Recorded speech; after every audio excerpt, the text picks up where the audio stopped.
All right, so this video is gonna be on these bumper gussets that are on the 47-2A. This is an early 47, and I believe later in 47 or 48, they did away with the style bumper. So this would be on your 46s, 47s, and probably earlier. So this is actually a new piece. It's already on, and it's not fully secured yet, but it's just in place.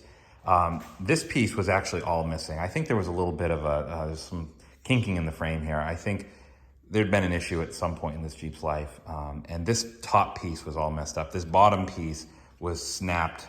We managed to straighten it out, weld a little patch on it, but I had to replace the top one on this side. Now, we'll go over here. This is still original, and you'll see this is kind of dented and bent in. Now, you probably can straighten this out, bend it back.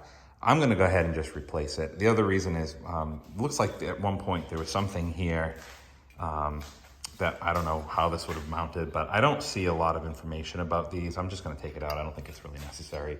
And it's missing from this side anyways.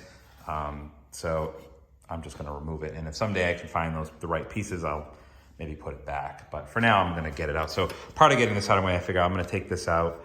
I have a replacement, I'll show you in a second. And just so you know, this is a fine thread bolt back here. So that's what goes in the back. And that looks to be factory. I went and chased those threads, but this is a rivet. And if we look down under there, I don't know if you can see it. If I can grab a light. So if we look down under there, yeah, you'll see the other side of the rivet. Get you some lighting, yeah. So that's a rivet. What we're gonna do is I'm gonna grind that rivet out and then tap this out.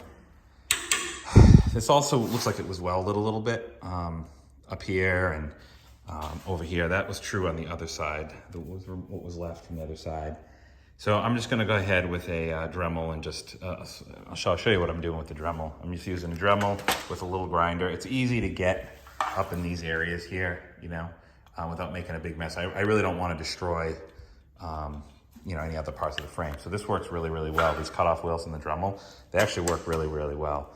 And a little pro tip I'm using, there's a new style, well, new to me anyways, where you can just pull this down. It's kind of spring loaded and you can pull and twist and take these off and on quickly. Whereas before you had those ones that threaded on with the flat head or whatever. So anyway, that's handy.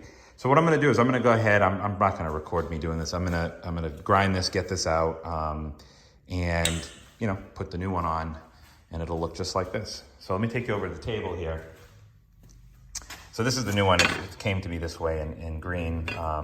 These spacers here, these go between the top and bottom. And this is that rivet I wanna talk to you about. So I'm not putting rivets back, right? I'm using these. So this is just a small rivet look-like thing, right? It's got a little spline on it.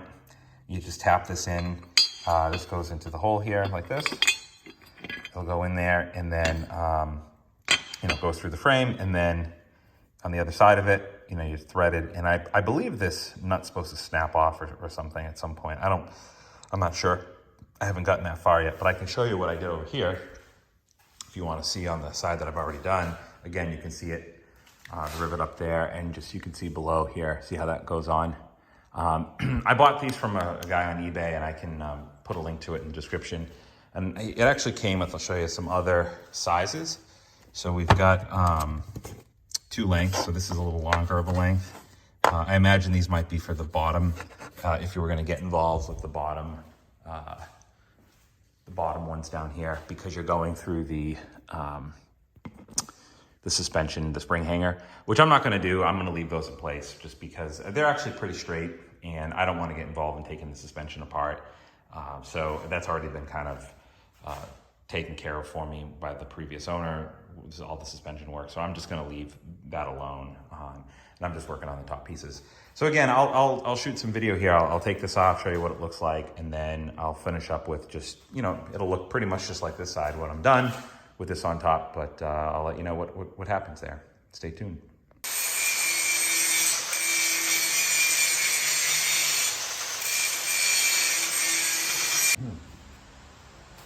Let me just bring you on here so you can see what I've been doing. You see how I ground that rivet right down? Now we don't care about the metal on this piece, obviously, because we're removing it. So you can kind of see, if you look closely, a little circular outline. So what I'm gonna do is I'm gonna take a chisel, I'm going to start to pry this up. You see how I started cutting along the sides with the Dremel. We're going to find out where I might still need to cut a little bit more. But we're going to start chipping this out, bending this up, and then we'll just continue to grind this down, and eventually we're just going to put a punch in here and punch the rivet through, and then this piece should come off. Okay, I figured I'd just stop here and give you some advice. First of all, don't do this on a 100-degree day. That was a bad idea. Second, as you can see, what I had to do is put a little slice on this here and then fold this up because there were more welds underneath that needed to be cut. And you'll see I'm here with a chisel, just kind of making my way. Also, it appears, I don't know if this was factory or not, but these were welded in, so I had to cut this off as well.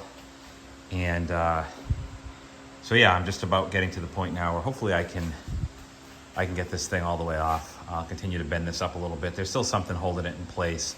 But again, like I said, that Dremel is really handy because you can get into these really small places without really affecting the other area. So that's what I'm doing now. I'll check back in with you in a few minutes. Well, all I had to do was keep pushing. This actually just popped right off as soon as I turned the camera off. So you see here how I did very minimal damage to the frame. I'm just gonna clean this up a little bit. Somebody was there at one point, probably put a little weld in. And you'll see the top part, or what's remaining of that rivet, is still hanging in there. So I'm gonna go ahead and grind that all the way down so that it's flush with the top of the frame. Just gonna be really careful not to grind the frame. I'm gonna grind that down. And while it's still hot, I'm just gonna go there with a punch and then just punch it down with a hammer. Okay, so just pulling you back in. As you'll see, I cleaned up a little bit along the sides here. I ground the rivet all the way down to flush here, just a little bit with the frame. The idea was that to get the, whatever was left of the rivet, no burrs along the sides, right? So that I could just punch it. And I was gonna show you that process, but it worked so good that the first time I went down with the punch, which is punch like this, gave it 2 whacks and it came right out. So it worked well. I don't know, there's probably folks that have better experience with dealing with these rivets than I do. This was just the way that I figured out to do it with basic tools, no torches or anything like that. So if you have any better ideas, let me know below. So what I'm gonna do now is I'm gonna just remove this as well, clean these little areas up, straighten this out a little bit, and scuff this up, paint it, and put the new bracket on it just like the other side. Well, after what felt like 300 years of grinding, we have the side plates off, rivets out, very little damage, almost no damage here. Clean these 2 bottom areas up. Top part here, very nice. Clean up all those welds that were on the side. So I'm gonna, prime and paint this, and then we're gonna put our new piece on, and I'll show you just a dry fit of what show you a dry fit here of what this looks like. So we're just gonna sneak this piece on, and you see the holes line right up, and that's kind of what it looks like as a dry fit. So I'm gonna go ahead, paint all this, and I'll show you what it looks like when it's all buttoned up. Well, now you can see it's been fully rebuilt. We've got some brake cleaner to clean it up, a little sanding, a little brake cleaner, and then some Rust-Oleum, nothing fancy, Rust-Oleum rusty metal primer in black. I've got the top piece painted as well. Gonna let those dry for a while, and then I'll bring you back when it's time to put them back in place. And here we are. You'll see the gusset has been installed. We've got our rivet. We got our spacers. You see the little nut up there for the rivet. So we've got both sides on. Now to install these rivets, basically all I did was I put it on top. I just tapped it a little bit with a hammer to tap the spline in place, and then went underneath with a 1/2 inch ratcheting open-ended wrench and pulled it down. I have to say it pulled it in nicely, it didn't spin at all. Really installed really nicely. So there you have it. Both top front gussets replaced on a early 47's Jeep CJ2A. Okay, so I just want to show you some of the tools that I use for this job. We'll start off with the bolt that went up in the back here. This is just a 3/8 by 24 fine thread. So again, I chased the hole, kind of chased the bolt as well. The Dremel that I use for some of those cutting those smaller intricate welds, just a regular Dremel, and about 5 of these small cutoff discs. And I mentioned earlier that there's a nice way, this sort of spring-loaded mechanism to change these, and it's actually pretty easy to use and it's nice and sturdy. So I'd recommend that for sure. For the big grinder, we have just a grinding disc, a flat wheel, a cutoff disc. Used a punch and a chisel to help me maneuver the metal, as you can see, punch out the old rivets, things like that. And of course, a nice good sized hammer. For painting, I clean things up with some brake cleaner and some rust reformer for paint, and as well, I finished it with a semi-gloss Rust-Oleum. And really the last piece, kind of the most interesting of this whole thing, is these rivets. I found these online, got these on eBay. You'll see it comes with, the kit set here comes with 2 different lengths. I'm using the smaller lengths on the top. Just bring you in on them. You can see this little spline on the end of them. And they come with this, I think all of these are the same.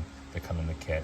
And I don't know if this nut is supposed to snap off of it or not, but it doesn't really matter. I don't really, for my purpose, I don't really care. It can stay there. I thought I'd read somewhere that they do, but not 100% sure on that. But anyway, comes in a kit of these. And again, just showing you the pieces we took off. This was the side we did together.